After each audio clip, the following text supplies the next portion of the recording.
સતત વિવાદો અને ચર્ચામાં રહેતું ગોંડલ ફરી એક વખત ચર્ચામાં આવ્યું છે. ગોંડલના સામાજિક કાર્યકર પિયુષ રાદડિયાને જાનથી મારી નાખવાની ધમકી મળી છે. પિયુષ રાદડિયાનો આરોપ છે કે ગણેશ જાડેજાના ઈશારે મને ધમકી આપવામાં આવી રહી છે. પિયુષ રાદડિયાની વાત કરીએ તો ગોંડલમાં તેમની સક્રિયતા જોવા મળે છે. રાજકુમાર જાટ કેસમાં પણ તેમણે ન્યાયિક તપાસની માંગ કરી હતી.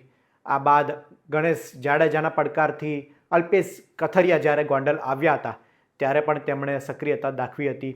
આ ઉપરાંત પાટીદાર સગીર વયની દીકરીને પણ ન્યાયની માંગ પિયુષ રાદડિયાએ કરી હતી.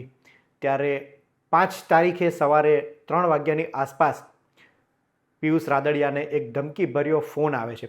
ફેસબુક મેસેન્જર પર આ પહેલાં મેસેજ આવે છે, બીભત્સ ગાળો તેમને ભાંડવામાં આવી રહી છે અને ત્યારબાદ ઓડિયો કોલ આવે છે જેમાં પિયુષ રાદડિયાનો આરોપ છે કે તેમને જાનથી મારી નાખવાની ધમકી આપવામાં આવી છે.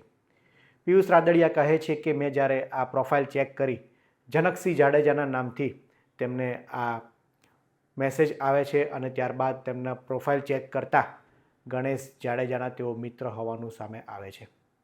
એટલે કે તેઓ કહી રહ્યા છે કે ગણેશ જાડેજાના ઈશારે તેમને ધમકી આપવામાં આવી રહી છે.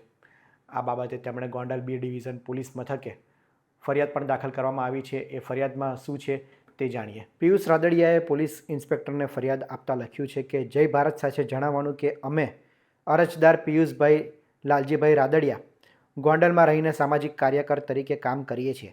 બનાવની વિગત એવી છે કે 5/1/2026ના રોજ વહેલી સવારે 2:59 વાગ્યાની આસપાસ જનકસિંહ જાડેજા નામના ફેસબુક આઈડીમાંથી અમારા ફેસબુક મેસેજમાં ગાળો લખેલ અને ઓડિયો કોલ કરેલ, ત્યારબાદ બીજા મેસેજ કરી ગાળો આપેલ અને 3 કલાક અને 2 મિનિટે ફરીથી ઓડિયો કોલ કરી અમો અરજદારે સવારે 9 વાગ્યે આ મેસેજ જોયેલ. આ જનકસિંહ જાડેજાનું ફેસબુક એકાઉન્ટ ચેક કરતાં તેમાં ગોંડલના ગણેશ જાડેજા સાથે ફોટા હોય. અમે અરજદાર ગોંડલમાં તાજેતરના બનેલા બનાવ જેમ કે રાજકુમાર જાટ મર્ડર કેસ, અલ્પેશ કથરિયાનું ગોંડલ આવવું, અમિત ખૂટ આત્મહત્યા કેસમાં પાટીદાર સગીર દીકરી પર થયેલા અન્યાય બાબતે અને ખેડૂતો બાબતે અવારનવાર અવાજ ઉઠાવતા હોય. ઉપરોક્ત ગણેશ જાડેજાને ન ગમ્યો હોય જેથી આ જનકસિંહ જાડેજાએ અમો અરજદારને ડરાવવા ધમકાવવા તથા જે રીતે ગણેશ જાડેજા અને તેના પરિવારે ઇતિહાસ રચ્યો છે તેવી જ રીતે વિનુભાઈ સિંગાળા તથા સ્વર્ગસ્થ નિલેશ રૈયાણીની જેમ મારી પણ હત્યા કરાવી નાખે તેવી દહેશત હોય. તેમજ જનકસિંહ જાડેજાનું ભૂતકાળમાં પણ કોલેજ ચોકમાં એક પાનની દુકાન પર સામાન્ય બોલાચાલીમાં રાત્રે આવી દુકાનના બોર્ડ પર ફાયરિંગ કરેલ હોય.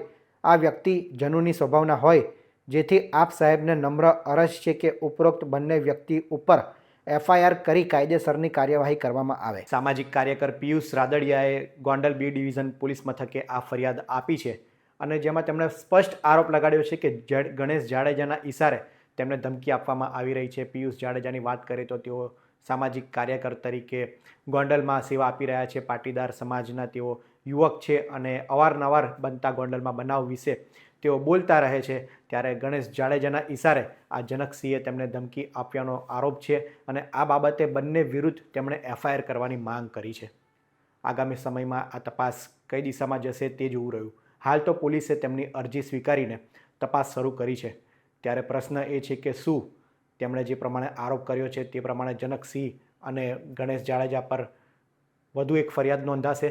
ગણેશ જાડેજા વિરુદ્ધ તો અત્યારે રાજકુમાર જાટ કેસમાં પણ તપાસ ચાલી રહી છે. આ બધા વચ્ચે શું ગણેશ જાડેજાની ફરી મુશ્કેલી વધશે? આ અંગે આપનું શું કહેવું છે તે અમને કોમેન્ટમાં જરૂર જણાવશો. વિડીયો ગમ્યો હોય તો લાઇક, કોમેન્ટ, શેર કરજો. ધન્યવાદ.